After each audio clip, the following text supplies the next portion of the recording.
Thank you so much, everyone, for attending our 8th panel as part of our Dissemination and Implementation Science speaker series. It's hard to believe that this is our 8th.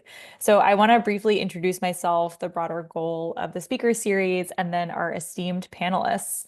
So my name is Brianna Last, and I'm an assistant professor in the clinical area of the psychology department at Stony Brook University.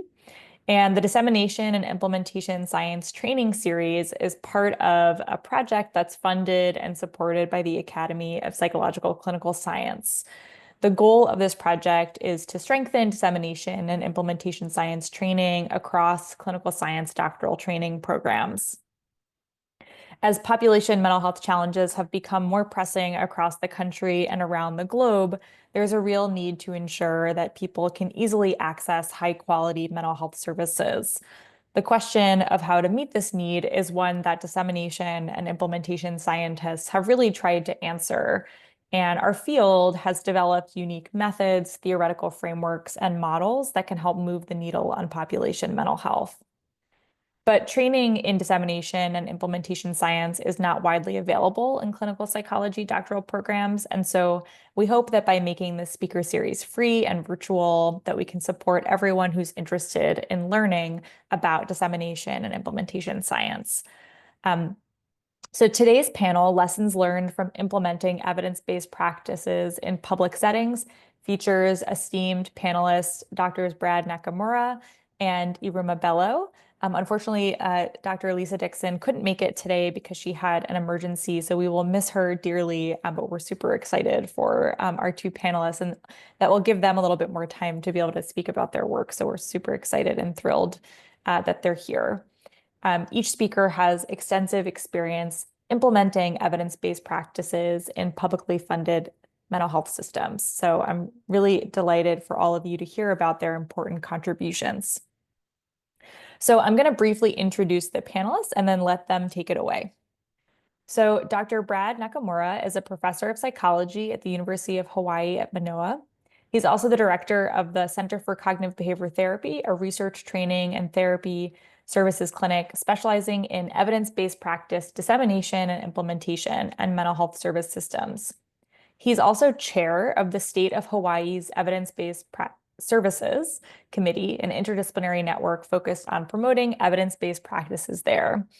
Through a variety of state-level grants, he's partnered continuously for the last 16 years with numerous partner groups from both Hawaii's education and mental health public sectors, implementing a wide array of large-scale quality improvement efforts. We then have Dr. Iruma Bello, who's an associate professor of psychiatry at Columbia University's College of Physicians and Surgeons. She's also the director and clinical training director of On Track New York, an internationally recognized model for early intervention services, and New York State's coordinated specialty care program for youth and young adults experiencing early psychosis. In this role, Dr. Bello leads the effective dissemination of On Track New York and On Track USA treatment model. So each speaker is going to be speaking for somewhere between 15 to 30 minutes, and then we'll have a question and answer period at the very end.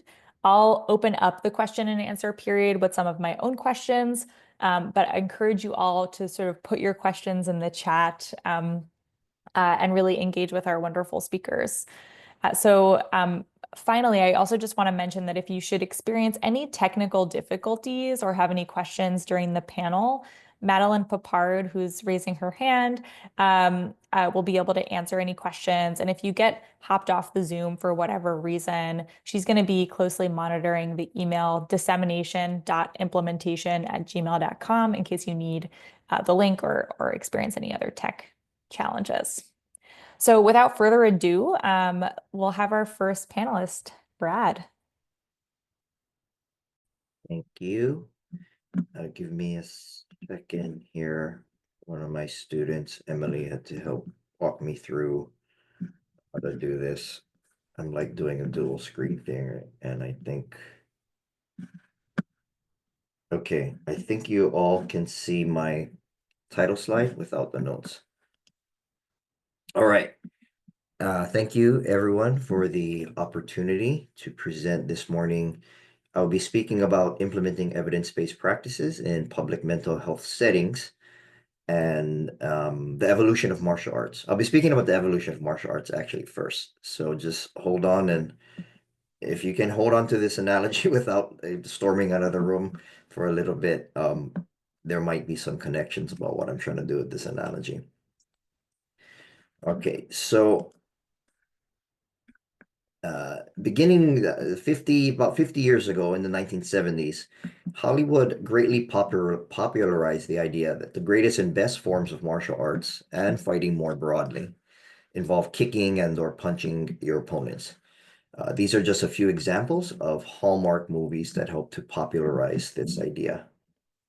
Right? We learned about Kung Fu from Bruce Lee and Jackie Chan, and Karate from Ralph Macchio and Jean-Claude Van Damme, and kickboxing from Jean-Claude Van Damme, and we learned a lot about boxing from Sylvester Stallone through the Rocky series. And so it was believed for decades and decades that the best and most effective forms of martial arts involve punching and kicking an opponent. Collectively, the brand names or specific styles of Kung Fu, Karate, boxing, kickboxing all fall under the larger theoretical orientation of striking.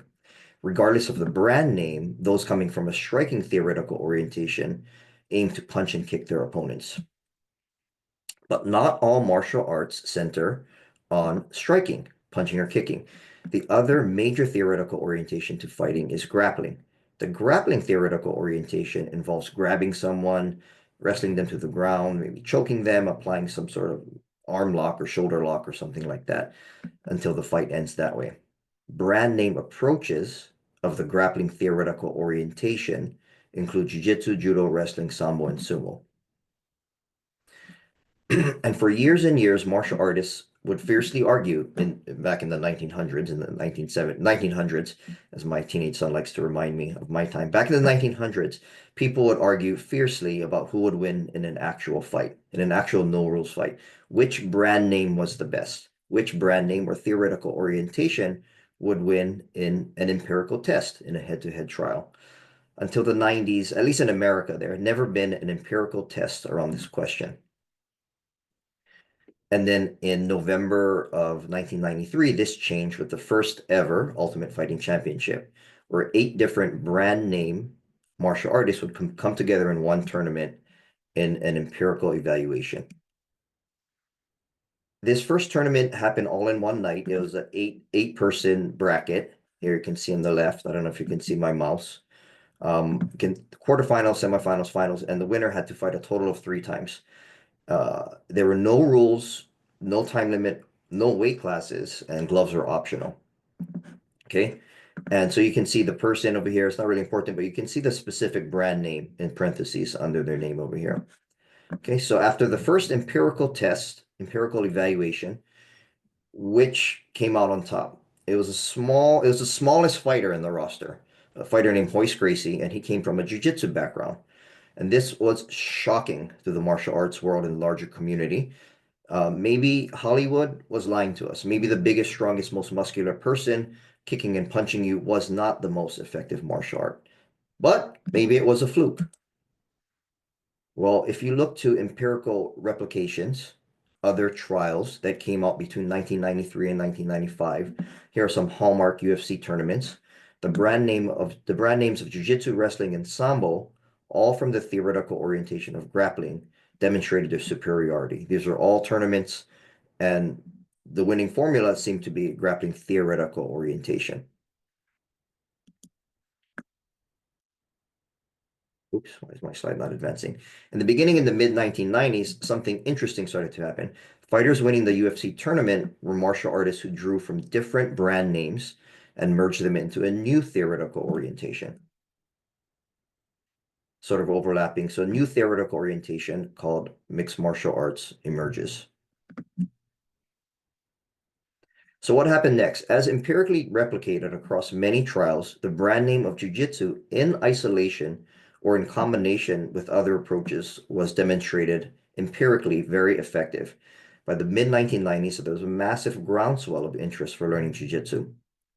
Everyone, including me, wanted to learn this martial art, not because we wanted to be fighting champions, but learn techniques where a smaller, weaker person could win or at least defend themselves in a real life situation.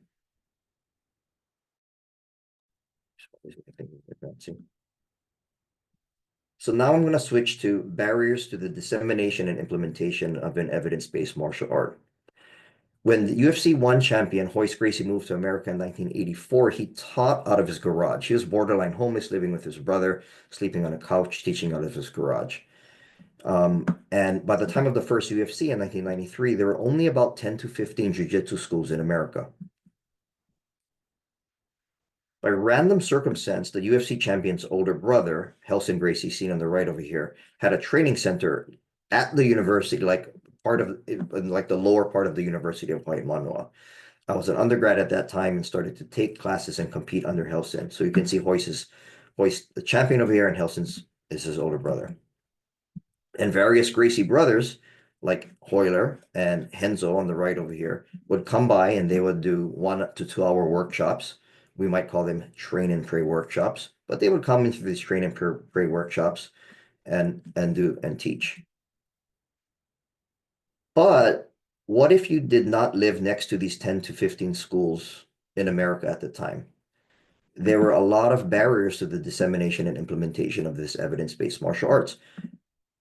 Practice techniques were not manualized. Different schools varied in their approaches. Defense and attack systems varied widely. Names and concepts, everybody had different names. A lot of times there isn't a name for a move in jiu-jitsu. It's just like do this and there isn't a name. Belt promotions, certifications, teaching systems, all were pretty wildly varying. The biggest barrier, I think, was that jiu-jitsu brand name had overlapping moves and systems with adjacent brand names, all within the grappling theoretical orientation. So for instance, this one choke here, you grab somebody from behind, you put them in a sleeper hold like that. In jiu-jitsu, this practice element is called mateleao. Traditionally in judo, it's called hadakajime, and in wrestling, it's called a rear naked choke. So even within the grappling theoretical orientation, we cannot agree on what a practice element is called.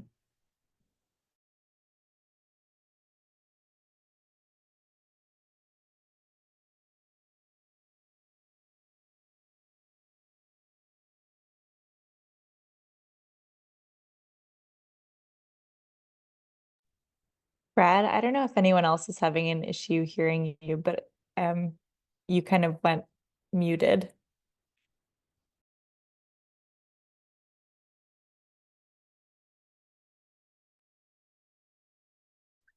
Yeah, it looks like a couple of folks are having some audio issues. Hmm. Let me.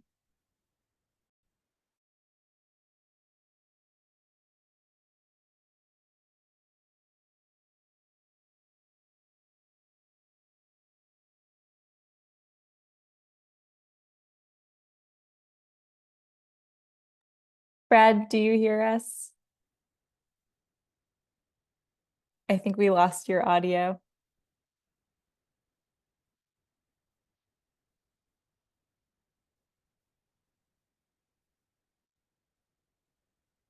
I think you can, oh, there we go.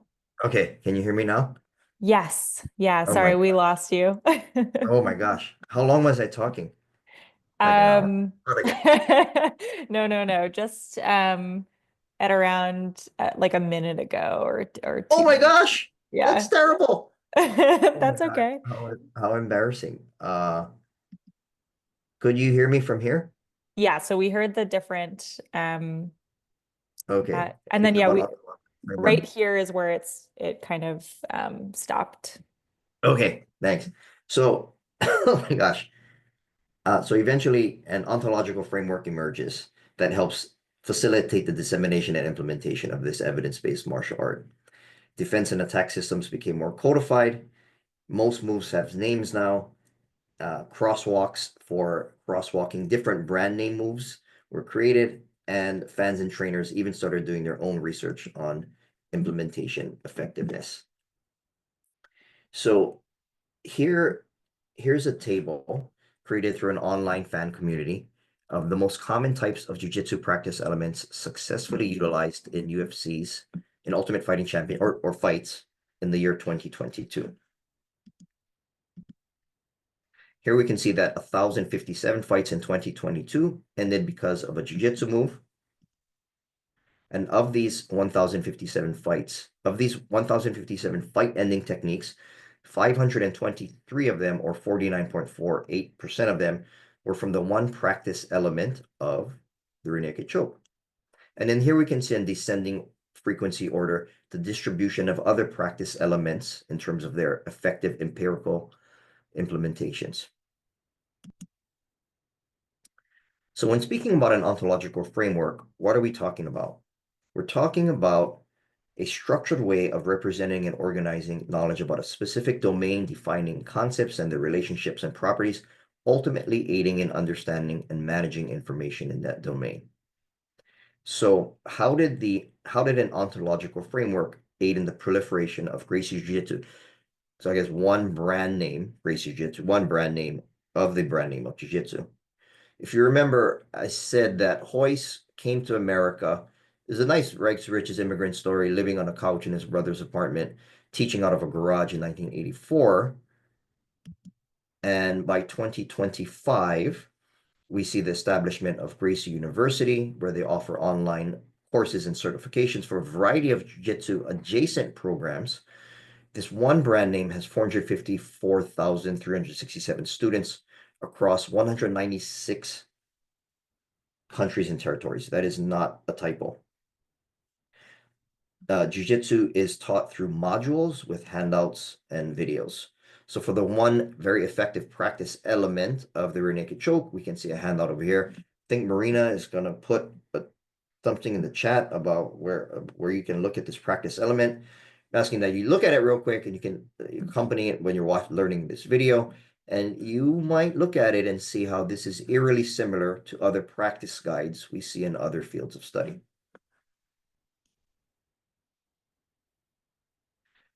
Focusing on the practice element metric allows for the development and coordination with other Gracie University programs. People not wanting to become MMA champions, but women wanting, women-empowered self-defense protocols, law enforcement protocols, helping kids with anti-bullying programs, medical staff training, all adjacent to jiu-jitsu. The practice element has allowed integration into a variety of different systems. So, how does all of this relate to implementing EBPs in public mental health settings? If you haven't stormed out of the room yet saying I'm in the wrong precinct, Brad has lost his mind again. Maybe martial arts and public sector EBP implementation have evolved in similar ways. So for example, in the 1990s, there has been no standardization of names and systems. And maybe in the 2020s, maybe we're starting to arrive at standardization at an ontological framework. What about practice implementation? In the 1990s, there's a focus on brand names in their entirety. You are either a Kung Fu fighter, life to death, beginning to end, Jiu-Jitsu fighter, white to black belt, all or nothing. And now we're starting to see people are starting to avoid all or nothing approaches. What about consumer empowerment and knowledge? In the 1990s, it's difficult. Consumers are unsure about what works and what effective approaches look like. It's still difficult today, but consumer resources are starting to emerge. And there are, just looking in the room, I know that there are jiu-jitsu practitioners in the room here, send their kids to jiu-jitsu schools, just speaking to a couple of people in the room earlier today. What about system coordination? In the 1990s, coordination within and across brand names were very difficult, and now we're starting to see synergistic coordination within and across brand names and other theoretical orientations. So now I'm going to pivot to 3 lessons that can be 1 lesson per each of these domains: practice implementation, consumer, and system coordination. 1 of 3 lessons for today. Lesson 1, avoid all or nothing approaches to practice implementation. Within Hawaii, the 2 largest public sector arms of state government for providing mental health services are our Department of Health, Child and Adolescent Mental Health Division. They provide services for youth classically, generally referred to as having severe emotional and behavioral disturbances, youth who are at risk for being, removed from their home. And then we have our school mental health program provided by the Department of Education. Together, these two state government arms provide nearly all the youth mental health services in our state at the public level. How do we try to avoid all or nothing approaches to practice implementation in Hawaii? First, I'll talk about the CAMD sector and its EHR and practice management system named MAX. First launched in 2019, therapists document on a session-by-session basis for each and every youth they serve what treatment target they're addressing in any given treatment session. So, for example, a therapist might be, for a specific treatment session, work on the treatment target of anxiety and use the practice element of exposure. An ontological framework allows us to examine questions like, across all youth receiving treatment for the target of anxiety, what percentage of them receive one or more sessions focused on the practice element of exposure? Examining the most common practice element approaches by different types of problem can be done at the state, county, and mental health agency level. This is an example of a live practice report that a supervisor can examine at a mental health agency. So this is an example of a mental health agency report. A supervisor can pull it down and say, I want to see all of the practice approaches for kids at our center treated for anxiety. Very small sample, 3 youth for this past month. And I'm going to focus on the practice report that a supervisor could look at. In this example, we can see that 33% of youth treated at this clinic for anxiety received the practice element of exposure in the last month. How does this 33% compare to the blue bar here, the research evidence bar? The research evidence score indicates the percentage of all EBP protocols containing this practice element. So 81.2% of all EBP protocols for youth anxiety contain the practice element of exposure. And since only 33% of youth at this clinic is getting exposure, maybe training efforts can focus on exposure. In this way, maybe we could be similar to martial arts training and look to effectiveness indicators for helping us avoid all or nothing approaches to learning an entire brand name. That was just for one of Hawaii's 2 major service arms, our Department of Health. And what about our school mental health program for servicing all youth in every public school throughout the state? Our school mental health program launched their EHR and practice management system named Lokahi in January 2023. Similar to MAX, therapists have been tasked with documenting on a session-by-session basis what treatment targets they are addressing and what practice elements they are using. One of our center's co-directors, Dan, I don't know if he's in the room here today, is beginning to provide feedback reports to various districts and counties on their practice element feedback reports.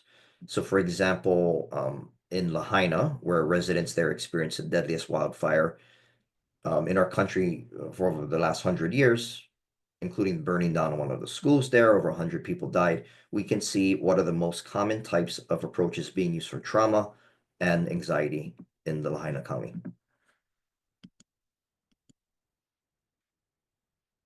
Okay, so that was lesson 1 on practice implementation. Now I'm going to turn to consumer empowerment and knowledge. Lesson 2, increase the precision of youth and family empowerment initiatives. Our state's major initiative for increasing the precision of youth and family empowerment and knowledge is through our Help Your Keiki initiative. Keiki is the word for child or children in Hawaiian. So if you could all please multitask right now and go to helpyourkeiki.com. Kind of seen up here, help your keiki, KEIKI.com, and follow along. Help Your Keiki, or HYK, is now 10 years old and represents a partnership between our Department of Health and our University Training Center. To my knowledge, we're the only website that intersects the following 3 domains: consumer focus, so for consumers, by consumers in partnership with the university; domain 2, youth mental health evidence-based practice; and domain 3, the practice element metric. So if you go to helpyourkeiki.com, in the upper banner, you'll see under common issues. If you click common issues, click common issues, and then you click anxiety. It will take you to our anxiety page. In the target audience are parent consumers. Briefly describe what problems with anxiety look like. And then if you scroll to the bottom of the page, you can see a list of a lot of practice elements, some treatment families, but let's focus on the practice element of exposure.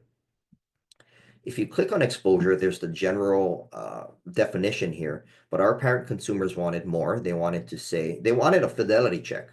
So through parent feedback, we designed these 3 sections. What should my therapist be doing? What should I be doing? And how will I know it's working?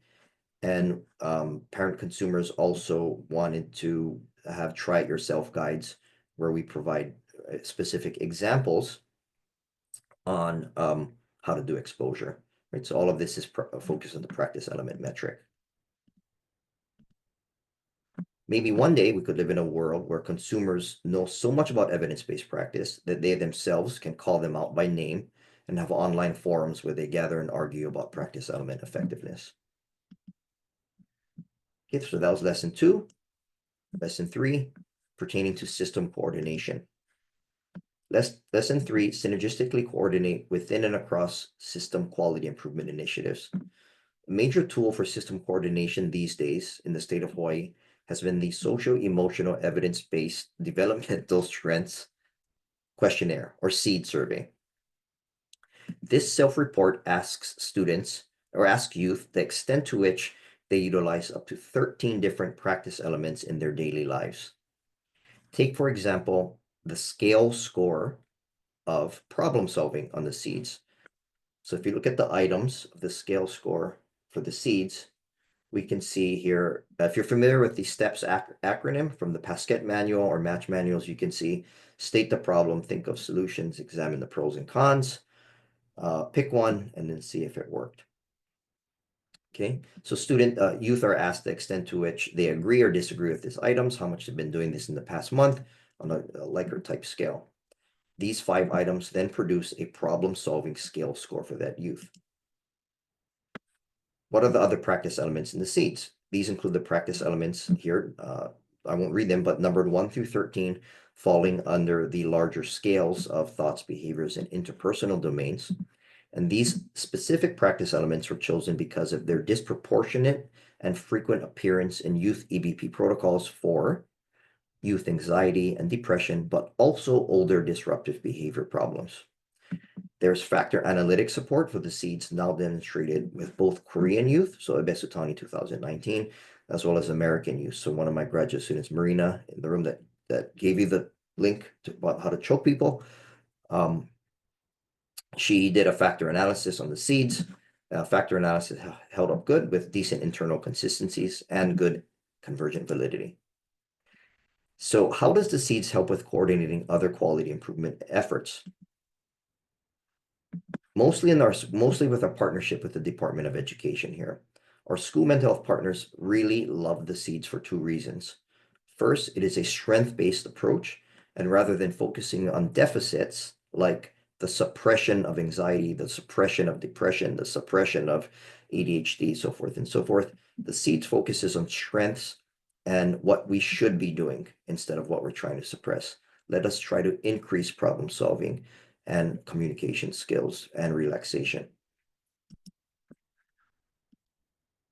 Second, the PE metric intersects with the continuum of school-based services. Let's go over universal prevention and early targeted intervention efforts. Take Tier 1, for example, which is all about prevention and universal supports. One type of Tier 1 activity is the practice of universal screening, or giving each and every student in a school a mental health screener. Such screeners typically focus on the identification of problems like anxiety, depression, and oppositionality. A SEED screener, however, would focus on the usage of thoughts, behaviors, and interpersonal skill practice elements. In this hypothetical example, made up by my colleague Chad, the creator of the SEEDs, we can see a small class-wide report for 11 students. Going across the top here, we can see a total scale, the practice elements composing the thought subscale, behavior subscale, and interpersonal scale.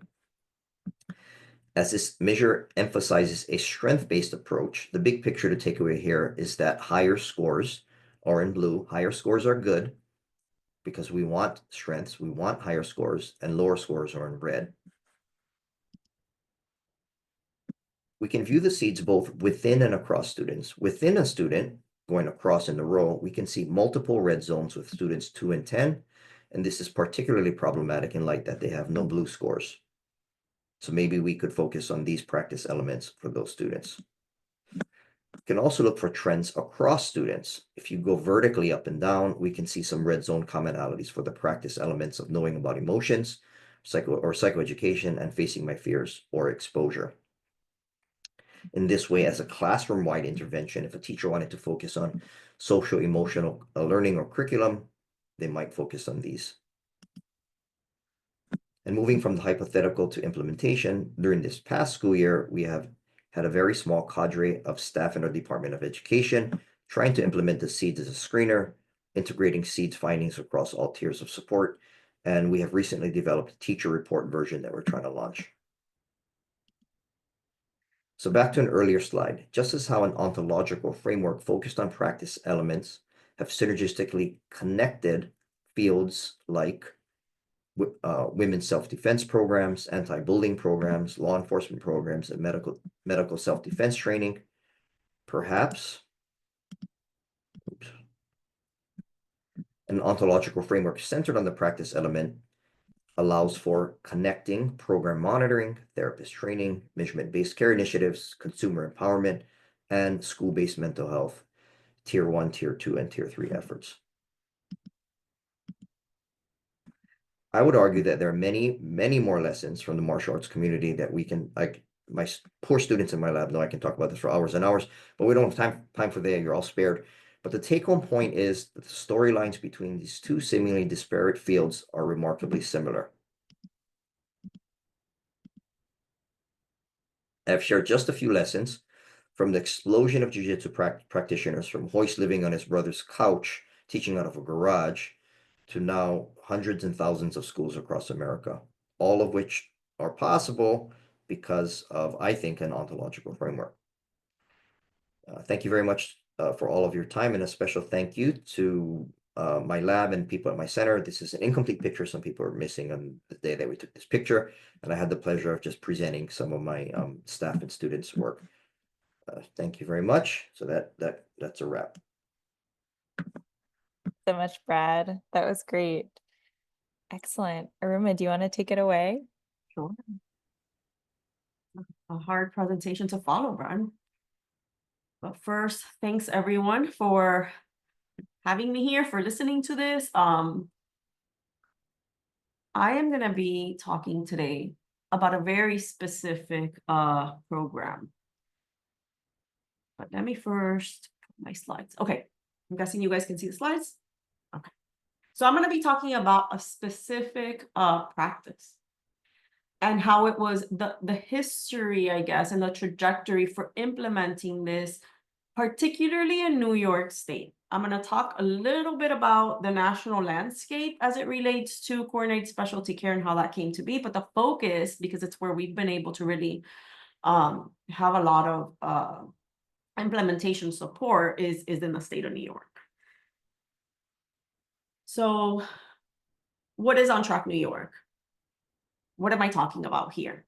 So it's a program that really leads with understanding where young people are, when they are experiencing early psychosis. So they don't necessarily have to have a diagnosis of schizophrenia, although it's meant to intervene early for the schizophrenia spectrum disorders. But this is the way we market it, right? So when you think of implementation in the real world, you're already thinking about how are you getting your message across to people? How are you talking about relating to the audience members? So when we think about this, if you notice, the words that we use, the things that we emphasize in our messaging are very much geared towards what we think are important for young people. So it's helping people with work, with school, with relationships. We're not talking about reducing symptoms, reducing voices, or helping people be adherent to medication. And then it sort of, the messaging really conveys our values of equity, inclusion, rapid access, because we know that these are some of the things that are missing. So when we're thinking about evidence-based practice, we're already trying to lead in the marketing with the things that we think the consumer, as Brad put it, would align with, would resonate with, like, why would they want to go into this program? Not because these experts think these practices work, but because this is going to give me what I want. This is going to get me to the life that I want. So I think it's really important when we think about implementation science and taking something that has been studied so carefully, because a lot of these evidence-based practices do come from extensive research, really being mindful of what does it mean in the real world? Taking it out of the context of a very controlled environment to what does it mean for people on the ground and the communities that you're trying to serve to really have an impact.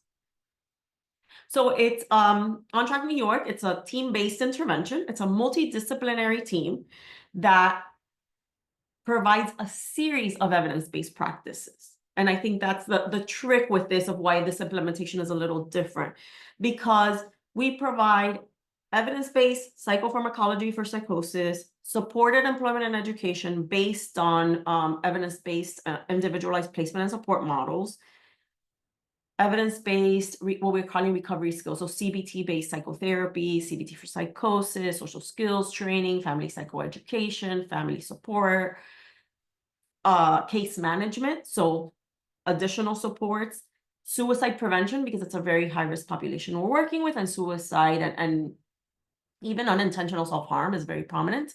But with a big emphasis on outreach, we started without peer support, but we actually have a peer support specialist within the team, and all under the umbrella of shared decision making. So the idea is that there is no component of this model that is mandatory. Young people can come in and say, I don't want to take medications. And through the use of shared decision making and implementing all of these evidence-based practices with this very robust team, we are able to kind of have a big variety of what each young person receives, even if there is a model that everyone is following. And the goal of all of this is to promote recovery and get people back to the life trajectory to build a meaningful life. But really importantly is that we have a resource-rich team. We have 4.5 full-time equivalents of staff time protected and devoted to this team. And I'll explain how this happens. So what are the roles? What does a team consist of, right? There is a team leader, and well, let me backtrack. So there are 2 licensed providers that split these roles. So you have 2 licensed clinicians that one of them serves as a leader of the team who coordinates all services, but also has a care load. And then they spend time doing outreach and recruitment. So how do you increase access? You go out into the community, you let people know about the program, you make yourself available to go out and evaluate people in the hospital, in their homes, etc., rather than requiring young people to come to the clinic. And then the primary clinicians, who are, the way the program is designed, this primary clinician is tasked with doing the psychotherapy, the family support and psychoeducation, as well as the case management. Because what we heard from the initial implementation efforts is that young people and their families didn't like to have multiple providers doing therapy with them. They wanted one centralized hub to do everything. So a lot of teams have case managers, for example. On-track teams don't. Really, it's how do we help young people kind of break the silos and break the misinformation from one team member to another. Then they have a full-time supported education and employment specialist who is meant to work with young people and their families around their work and school goals. We have a psychiatric care provider, which could be a doctor or a nurse practitioner. We have a nurse who focuses on wellness and health, and then a peer specialist. And you can see the FTEs on the left-hand side. And the idea is that this entire team has specialized training in early intervention services for psychosis, that they work together, that they meet the requirements of the program, that they have, for example, weekly team meetings, that they have the protected time to do this work. And in New York, we've been pretty effective in disseminating this with a lot of guidance that teams are required to follow. These programs, and I'll convey how they were all established, but these programs have inclusion, exclusion criteria, so they are not for everyone. On-track teams serve individuals between the ages of 16 and 30. and it's really geared towards non-affective psychosis. So they need to have one of these diagnostic criteria in order to qualify for the program. They must have had symptoms for greater than a week and less than 2 years, and they need to be residents of New York State in order to receive services from an on-track New York team within New York State. And this is important in New York City and in the New York State area, because there are plenty of people, and those of you that are more local to that area know, who live in New Jersey and work in New York, and then they want their loved one to receive services in New York City. They cannot. So really, it's the state's ability, since it's a state-funded initiative, to mitigate and invest in something without making it super open, where it doesn't have guideposts for who it serves. So the progression of On Track New York, it started in New York State. It started, the first 4 teams were in 2012. And the way that really the state developed their implementation around this is that they started with population hubs. They wanted to demonstrate that this could work, and it was based on research. And I'll go into the research a little bit. But they really focused on starting slow. They started with 4 demonstration teams, and then a couple of years later, when they were doing fine and the federal government gave more funding, they increased to 8. Now we are at 31. I have been with this initiative for 10 years now, and we've grown exponentially. I've worked in a lot of different mental health settings in my life, and this is the first time that it's been a program for serious and persistent mental illness type disorders where it expands, and there is a lot rather than shrink. A lot of times funding shrinks, priorities change with the evidence-based practices. This New York State has backed significantly, and we have continued to expand, which has been a fantastic experience when it comes to thinking about implementation. Because as you can imagine, the implementation that happened in 2015, when I started, when there were only 4 teams and we were onboarding another 4, were early adopters, right? It was those folks who were very excited, who self-selected to learn something new, who were all in on doing training and technical assistance and data. And now at 31 teams, our landscape is quite different, right? We're in way more agencies, a lot of variability around how people relate to the program and who ends up being staffed into these programs. And of note, the programs are housed in agencies, but we are not the owners of the program at On Track Central, which is our training entity. We are actually, the agencies own the programs and get a contract from the state. So in doing so, they do have some autonomy. Like, they're the ones that hire staff. We don't vet who they hire or what their skills are. We give them guidelines about requirements that different staff members need to have, but it's up to these agencies to kind of put these teams together, build them, and serve young people. So we started with more densely population centers, and as we've expanded, we continued with that, right? Because there's limited resources. So you want to put it in a place, and this is a disorder that the incidence is low compared to depression or anxiety or something else with very specific criteria. So you want to maximize, if you're funding these teams in this resource-rich way, you want to maximize really being able to serve people and increase census. And on-track teams only serve people for an average of 2 years. It could be a year or 2 more. Some people end a little early, but it isn't forever. It's meant to be a stepping stone that really helps with the early phases of psychosis, gets people out of disability, out of SSI, and rather continuing their trajectories of school and work and relationships, giving them the skills to then continue, if they need to, receiving services elsewhere. So there's when you think about implementation science and the strategies around how we are doing this, it was very like bottom up in some ways, with a lot of state support, but bottom. This wasn't an academic thing. When I was in graduate school, for example, we got a lot of training on evidence-based practices. I was in the adult kind of track. I never got training on implementation science per se and frameworks.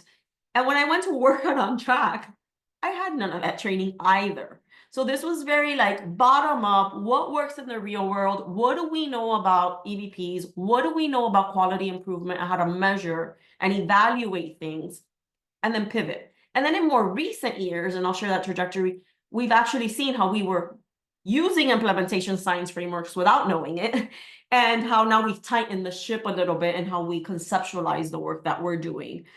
And I say that because I think sometimes there's hesitancy around implementation science where people are like, I don't have this model and I don't have this approach with these steps. They shy away from really quantifying and evaluating what they're doing. And yet there's so many cool things happening on the ground all the time that if you put a framework on it, the steps you're taking, it could help you kind of think through how to do it a little bit more systematically and evaluate what you're doing and the impact that you're having. So this example of On Track was where like implementation science was superimposed on top of it years later.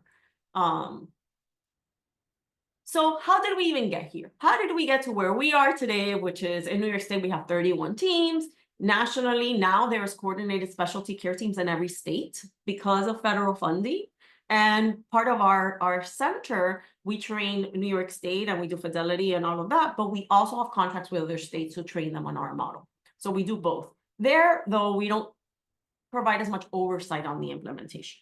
But what led us here? Because this stuff wasn't even around. Like I said, when I was in grad school, most places didn't have early intervention services for early psychosis. There was a couple of academic medical centers in our country, and most of the research actually came from Australia, the UK, and other countries.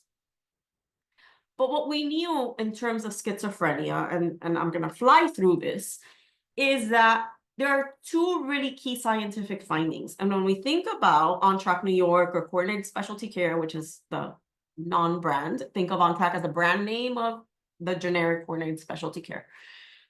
When we think about this, there's two things we're trying to address scientifically that has been shown over and over again in schizophrenia. One is that the longer psychosis goes without receiving treatment, the worse people do when they do, even when they do receive treatment. And that has been replicated continuously for years and in different countries. And we refer to that as DUP. The other thing that has been continuously replicated is that this idea of a coordinated multidisciplinary team that offers comprehensive evidence-based practices, when delivered at the right time, can really impact, especially compared to other types of approaches. I always say an on-track team, a well-functioning on-track team is always going to do better than your biggest expert on schizophrenia psychiatrist coupled with psychologists. Like if I had a kid, I would send them to these multidisciplinary teams that can really help people with all areas of their life versus the best psychiatrist out there that has the most experience with schizophrenia. Because what we know works is the combination, the coordination, and the wraparound. And there haven't been any dismantling studies to suggest that there's actual like key ingredients here, but these packaged approaches have surpassed in their effectiveness compared to other models. So knowing that, because there was already an established history with this, the NIH decided, I think it was in 2008, to fund the RAISE studies. And this was NIH's initiative to say, we're going to give some money to do only 2 trials, because we know that there's already evidence for this. We don't need to restart this in the United States, but we know that we're a little bit behind the curve. So we're going to give money to 2 trials. One of them is a randomized control trial. It was led by John Kane out of LIJ. And the idea was that they tried to do this already. Let's jump to the real world. Let's not do this at academic medical centers. So John and his team got 34 real world clinics. They randomized 17 of them to what they call Navigate, which is their coordinated specialty care model, very similar to On Track, and 17 to treatment as usual. And then they started measuring.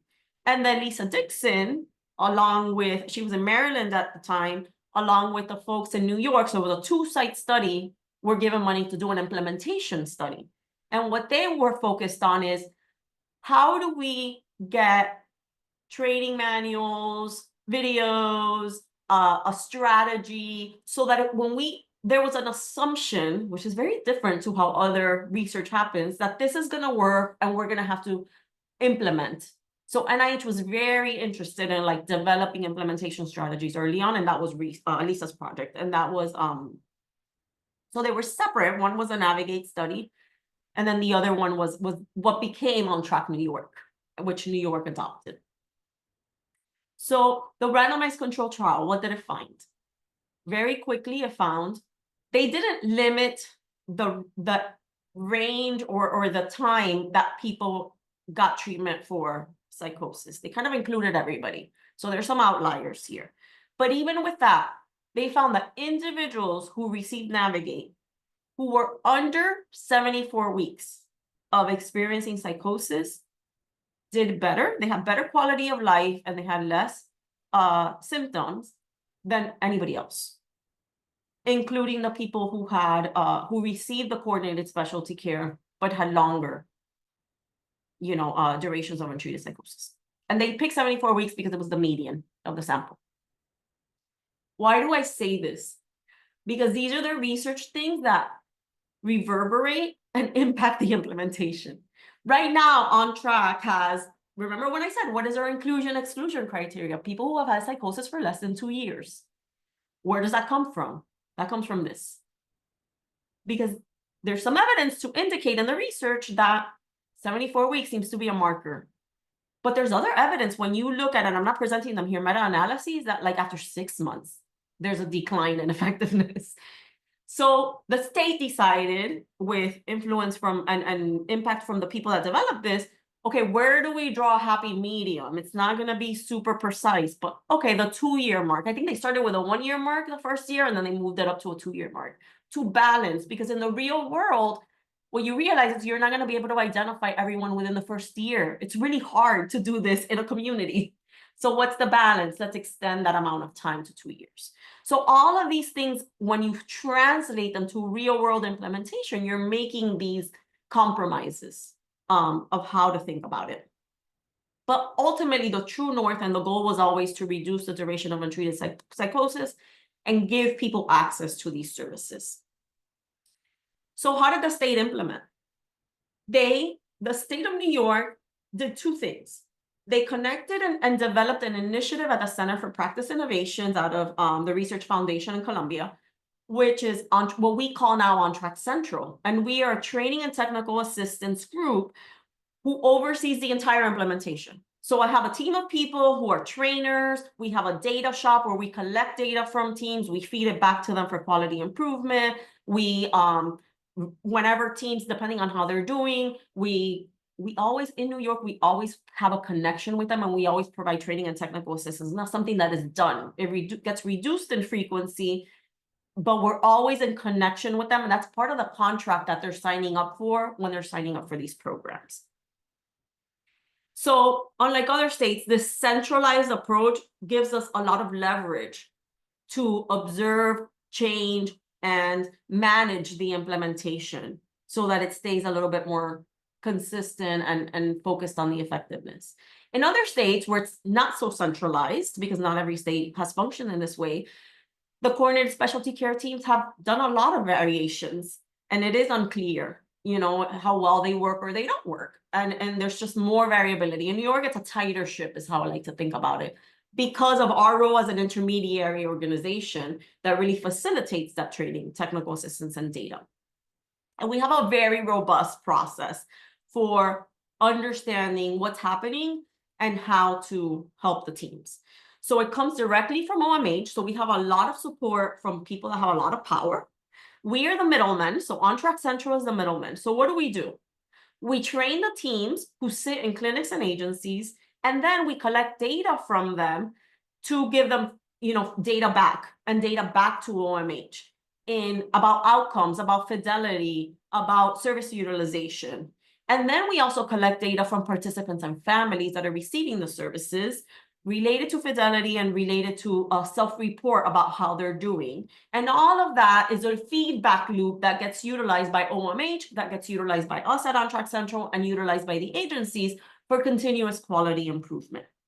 And then that data gets de-identified and put into a separate database that we can use for research, where those are the articles or the papers that we write. So it's a very complicated system, but it gives us, like I said, a ton of leverage to really do things in this very robust way. And I think that's what's led the way for our success, where it hasn't gone away. So just some data to share, and this is from December. We've served a total of 3,787 people actively. As of December, there were 945. And I won't read all these stats, right? But you could see it's a community-based program with a lot of diversity, a lot of variability, but really focused on young people. So we still see a lot of people that live at home, a lot of people that haven't had those breakages in the family, which we're trying to preserve. This is some of the data we offer back to teams, right? You can see how many people stay. With early psychosis, one of the big things we see all the time is people leave. It's a revolving door. With On Track, one of our big metrics is, do people stay in the program? Can you keep people? And we see, compared to care as usual, huge retention rates. Reduced hospitalizations, which is a big one for early psychosis. So after people have been in the program for 3 months, there's a significant decrease. Work and school, there's an uptick that happens with the On Track New York teams. And then more recently, NIH invested in the last 5 years into developing a learning healthcare system for early psychosis, where they got several states to go in and create a database where we all feed in data and learn from each other at the national level. And this is very nascent. It's still, we did the first 5 years and there's more grants, but it is kind of the intent that what gets done at each state also feeds into the national kind of efforts. And there's like all these clinics that all feed data, and hopefully people can use it to analyze and understand what is actually working and what isn't, given the expansion of coordinated specialty care in the last 10 years. With all of that being said, there are a million challenges and gaps, right? For us, a big gap at the beginning was a role of peer specialist, because it wasn't funded. And we had to advocate and advocate and advocate, and eventually OMH found the money and funded this. We have a ton of evidence-based practices in our model, but we're always trying to enhance the evidence-based practices delivered. Trauma is a big gap, because it's come a long way in terms of doing trauma-informed care for psychosis and thinking about PTSD treatments for those who have that. But implementing that into and scaling it up across the teams who are already doing other things, like, we need to do more. Aggression and violence, there's somebody doing a study on CBT for aggression that they're testing it out. Substance use, particularly cannabis, is an issue, and there aren't very good treatments out there for this population. The idea of, do people stay on meds? Do people get off meds? What is the iatrogenic effect of stopping meds for psychosis? And then the financing model. This was a model that is financed by New York State. It's mental health Black grant dollars. It's not billable. A lot of the things that we do are not billable. So without the state support, the teams can't implement. So more recently, in the last year, for those individuals who receive Medicaid, we were able to finally get a bundled rate. So those folks will now be able to bill Medicaid, but that's only 50% of On Track folks.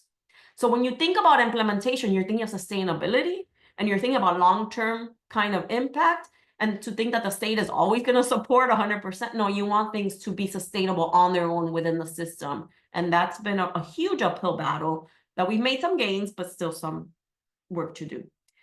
And honestly, as the director, the biggest issue, the biggest gap, the biggest challenge at this point, and I'm curious how other people are seeing this in other areas, is workforce. Because with mental health after COVID, it's the turnover and revolving door of workforce is tremendous.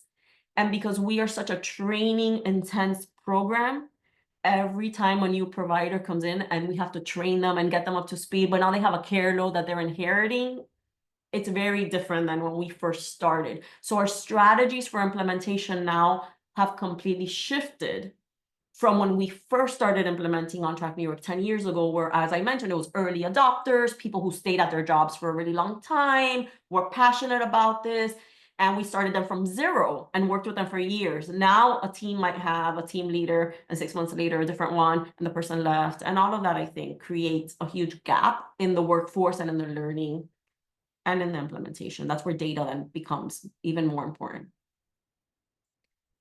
So overall, for early psychosis, it's very exciting. It's very hopeful. It's something that I've seen grow and expand exponentially in a way that other things in mental health don't. So that's always very exciting. But we haven't got it all figured out. And there's this big idea of what happens after on track, because people are going back into a fractured, siloed mental health system where they don't have all the resources that they have in an on track team. And some people need that. So we're thinking now more carefully about step down programs. What do we do with that? And then there's people thinking about clinical high risk and what comes before on track, and can we get at people younger? And there's a couple programs in the state that are trying to do that. But overall, it's one of these inspiring stories. And when you're in it, you're like, we have so much more to do. But anyway, I'll pause there because I know we're meant to be asking questions. Please stop the sharing. That was amazing. Thank you both so much. And just want to share another virtual round of applause for our two panelists. You both are doing such incredible, impactful work. Just for the audience to know, we are recording this panel and we're going to put this on YouTube. So if you have questions and you don't want to see your face on YouTube, I'm happy to sort of read them out loud if you put them in the chat or Q&A button. But also if you want to sort of raise your hand using Zoom to ask a question, you're also welcome to do that as well. So while you're sort of thinking about some questions, I just wanted to just pose, both of you talked about these really ambitious efforts that the state is taking on. And Iruma in particular, you talked about some of the pragmatic decisions that need to happen in light of some not necessarily tension, but sort of there's the evidence, but the evidence base itself is sort of limited or has its own kind of artifacts. And so I would love for both of you maybe to just talk about that and sort of tensions between pragmatism and evidence, and more broadly what that kind of collaboration looks like. I certainly feel like our training as scientists doesn't necessarily prepare us for that, those kinds of pragmatic decisions, but it's so important. So would love to just hear sort of your own kind of experiences doing that work.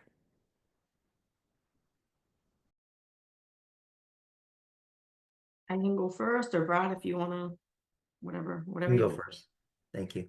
So for this program, we have this implementation slide that we look at, and I don't know if you guys are all familiar, right, with the outer setting versus the inner setting, right? And thinking about those two and the compromise between those two. And that, I think, is the tension, Brianna, that you are just describing that we've grappled with. The first thing I will say is that it requires a champion. Even before the research had come out, remember I mentioned there was a randomized control trial. Even before the results of that trial had come out, the commissioner in New York State, who had experience and knew about coordinated specialty care, because people have different proclivities, was already a champion and had they brought Lisa Dixon down from Maryland. They gave her a job at CPI, and they said, we're doing this in New York. We don't need to wait for those results. So for me, what I've learned is those pragmatic decisions that really bring the researchers to the table and the scientists to the table as partners, but bridge the gap of knowledge that scientists don't have into, okay, what is needed for our stakeholders? Where do we have buy-in? How do we make this a financial priority? And the advocacy efforts surpass anything that the science says. And that's been, it's a hard lesson, but it is the reality of how these things function. So for On Track, we had a champion at the table saying, the state is going to invest money on this. This is our project and we're doing this and we're moving forward, and kind of gave a green light. And the state has put insurmountable efforts into figuring out this case rate, into pumping in even more funds beyond what Congress has allocated for CSE. There's just an investment, which has made New York in this area heads and shoulders above what other states are doing. That's not the case everywhere, right? Other states have other priorities. So these pragmatic things, I think, influence what gets done more than what the science dictates. The other piece, and going back to it, is the advocacy. Because I think what happened with coordinated specialty care, unfortunately, was it came around the time and as a response to the incident at Sandy Hook. And I don't know if you all remember, right? Where the kids were shot. And there was a lot of things in the news about early psychosis and how to have an early impact. So all of these like events led Congress to put a set aside money, which hadn't been done before, for early psychosis intervention that was leveraged by the states. So, and when we hear, I've talked to a lot of colleagues in Australia. Australia is one of the leaders in implementing early intervention for psychosis. They've been doing it way before the rest of us were even considering it. And when you speak to Pat McGorry, the lead over there, he'll always say, like, depending on who's in the administration, depending on who's, we've had periods of time where we've had a ton of support, and then we've had periods of time where they've been like, oh, no, it's waning. You're no longer the popular kid on the block. And it's our families and our young people really going out there and asking that has kind of kept us afloat. So part of what we've done, and Brad, I love the website that you showed us, because I think it becomes so important to really bring the stakeholders to the table and educate them so that they know what to ask for. So in On Track, we have a youth council of graduates of On Track programs. We have a youth club, and this is all run by On Track Central, so it's not tied to the teams, to create those pathways for advocacy and for thinking about the system and for thinking about the impact of this bigger picture than just your clinic with your child. All of that, I think, help with the implementation and the support and decision making in ways. That's how the peer support came about. It was advocacy, because there wasn't any evidence to suggest. We have evidence from other areas that peer support is helpful, but not in CSC. So anyway, that's very long-winded, but it's like the people at the table that then make decisions. Yeah, that's super helpful. Brad, I don't know if you have reflections of your own in Hawaii. Sure. So I think back to the question, tensions between pragmatism and evidence, I think, and maybe talking more about the partnerships. I think two things come to mind. The first is conceding immediately that the vast majority of youth and families will never get fully codified brand name protocols and treatment. Right. So operating from that premise, I mean, so Al Kasdan, I think, has been writing about this for a while and continues to write about this, that even if families are able to identify that they have a problem and then get an assessment and then enroll for treatment and services and then get a provider and then go to that provider and maintaining that provider, although, I mean, like it's a very long road. And within that road, how much are people going to get the fully codified brand name protocols? I mean, don't get me wrong, they have their merits and they're super important. So in our system, for instance, I'm a staunch believer in, and the two programs we offer a lot are multisystemic therapy, MST, and functional family therapy, or FFT. And I think that those are great. We also have On Track Hawaii program. All of these are really, really good, or excellent. And I think in our system, my attitude is these are the default programs to enroll kids in. But what if they don't fit inclusionary criteria for those programs? What if they did a service episode in the program and they didn't respond? Then it goes back to, so if we concede the fact that the majority of kids will not get fully codified brand name approaches, I mean, it goes back to lesson one to me, which is avoid all or nothing approaches, right? So I'm right out the gate, I'm like, well, not everybody's going to get this. So for example, for youth, like, wouldn't it be great and wonderful if we were to say that for all youth served in our system for the treatment target of anxiety, all of them got exposure, cognitive restructuring, and relaxation? Like, that would be terrific. Now, it's probably not going to have as good of a dosage, but it's better than saying nothing. I don't know. So that's kind of one thing. And then the second thing that comes to mind about, like, what does the partnership look like?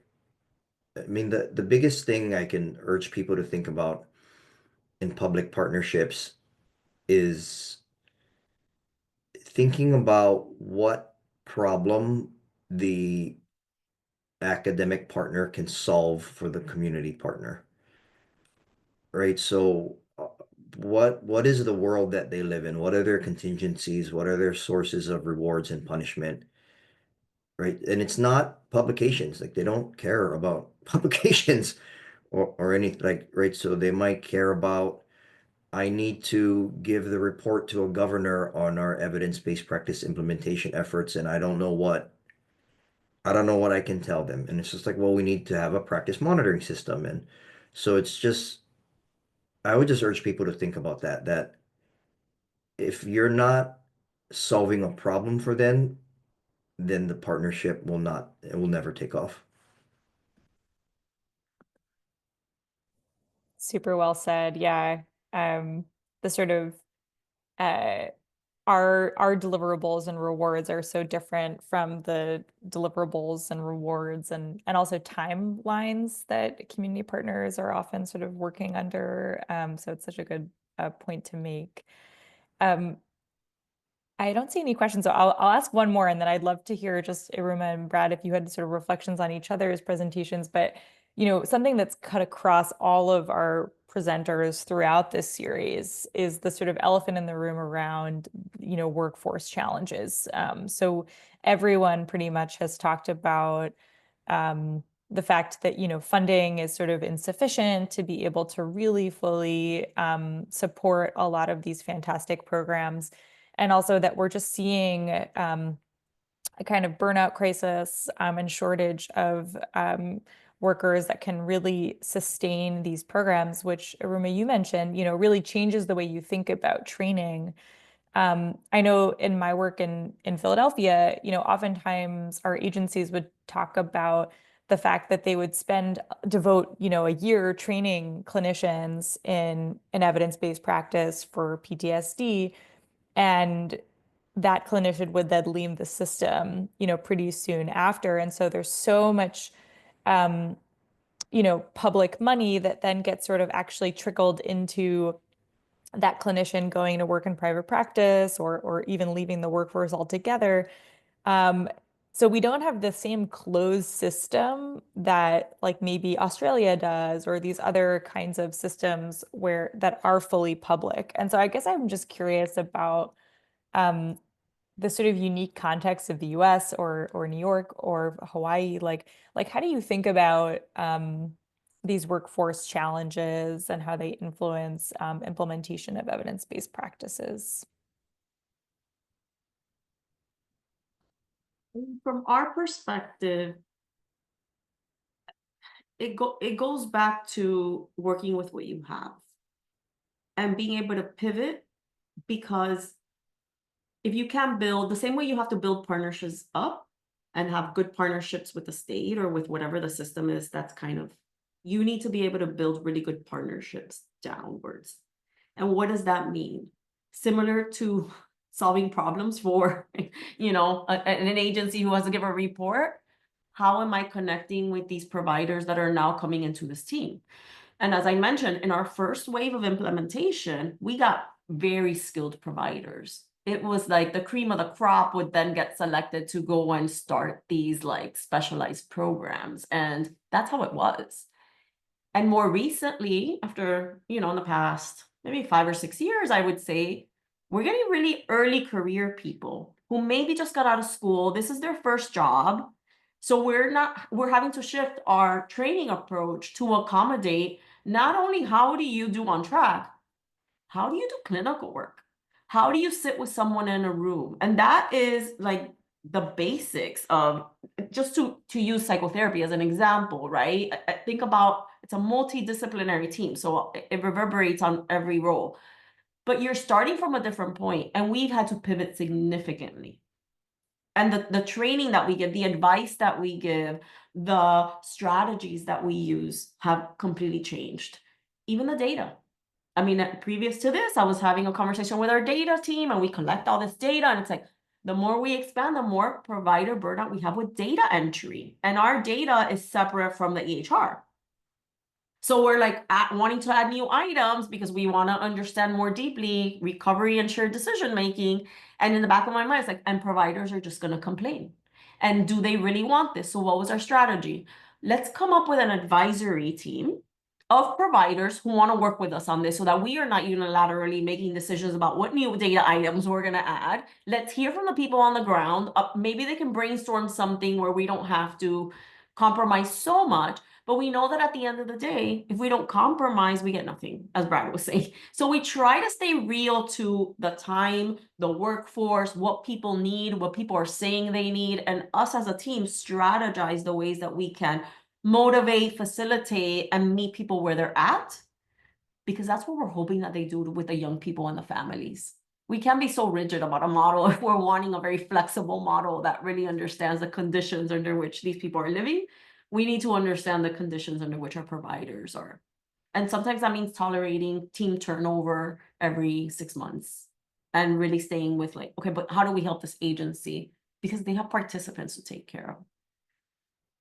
So it just requires a lot of pivoting and flexibility, I would say, with constraints. We're not throwing the whole model out the window, but definitely not being so rigid in what we think works. Potentially 3 ideas for workforce development challenges. One is, I'll mention Al Kazan again, but I'm a fan of his work. He, in some of his, this is my memory, I think he concedes that we may never have all the therapists that we need, given the needs of communities and society now. We'll never have all the therapists that we need. And I think he makes a big push and has been continuing to make a big push about integrating socio-emotional learning skills, healing and restorative processes through non-therapy type interactions.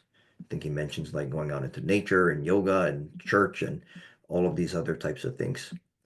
So if we concede that we may never have all of the therapists that we need, I think as a field, we should start thinking about back to the practice element metric and jujitsu programs and all of these types of adjacent areas. Like, is it possible to learn facing your fears and communication skills and relaxation outside of a therapy room? I think that's a rhetorical question. Obviously, yes, right? Do you need to wait until it's a full-blown problem and go through that road that I talked about? Identification of the problem, assessment, get the assessment, qualification for services, insurance. Do you need to wait until that point to learn exposure? Face your fears? Maybe not, probably not. So I think integration of these skill sets into other structured community-based activities is a major way to go. The second thought is, I think, a sorely under researched and developed area in our field is pre-service training. It's just like, it's like, let's wait till, exaggeration for dramatic effect, but it's like, oh, let's wait until you go through modal public mental health provider, master's level clinician, ranging from social work, counseling, education, MFT. Let's wait until you graduate and then get partially burned out in the field and then send you to a 1-week workshop on something. Like, why aren't we in pre-service? Why aren't we communicating with our pre-service friends who provide the modal provider of tomorrow? I don't know. And then the third thing is, and this is maybe really radical, overly radical, is back to the practice element metric, potentially thinking about portfolio and standardization of competencies at that level, right? So the example that you mentioned, Brianna, it's like I trained this therapist for a year or whatever, and it's just like, well, if we can get that there, and if that therapist is able to say, well, I'm have demonstrated some sort of fidelity, proficiency, whatever, in relaxation, communication skills, exposure, cognitive restructuring, and problem solving, then go on to agency 2. They can come in with a portfolio saying, here's my practice element training profile, and here's where maybe where I can help, get some other kinds of supports or something like that. So, I think there's this sort of on the training, pre-service, and certification level, I think the practice element ontology is I don't think a lot of people are thinking about it in that way. Yeah, I love that idea, Brad. I think that's such a insightful point. Like the way that we measure competency is has a lot of room for improvement for sure. Um, I see in the chat there was one person who asked about significance of shared decision making as a recovery-oriented principle of care. And just wanting to read more about this. I know you touched on this, Iruma. Like, I don't know if you have further thoughts or readings that you would recommend for folks that are interested in this sort of shared decision-making model. Sure, there's articles I can share. And just to give people a brief understanding, right? So there it comes, a lot of the shared decision-making literature comes from cancer work. And the premise of shared decision-making, which it fits so nicely into mental health, is that there isn't one intervention that solves the problem, right? There is different options, and each option has its pros and its cons. And when people are able to be part of the decision-making process and the ultimate decision is aligned with their values and their preferences, it becomes an informed decision. They're more likely to stick with the decision and do better. So in the breast cancer world, it was different options, right? A mastectomy versus chemo versus there's the percentage of guarantee is different with each, and then the side effects of each. So it becomes like a preference-based decision of at that moment, what does the person want? In On Track, we use this as foundational to the model because what we know is that anyone, and especially youth, if you're gonna tell them to do something, they're not gonna listen to you, right? They come in already, especially with psychosis, people come in with different understandings of what's going on with them, different ideas about what could or may help. And these are not individuals typically who have been in the mental health system for a very long time. Our typical young person is someone who was functioning well in college and developed a psychotic episode and then goes to get this treatment, which is why we see that revolving door, right? They end up in a hospital, they end up somewhere, they're told to take meds, not a lot of explanation. They're like, I don't know what this is. I'm not doing this.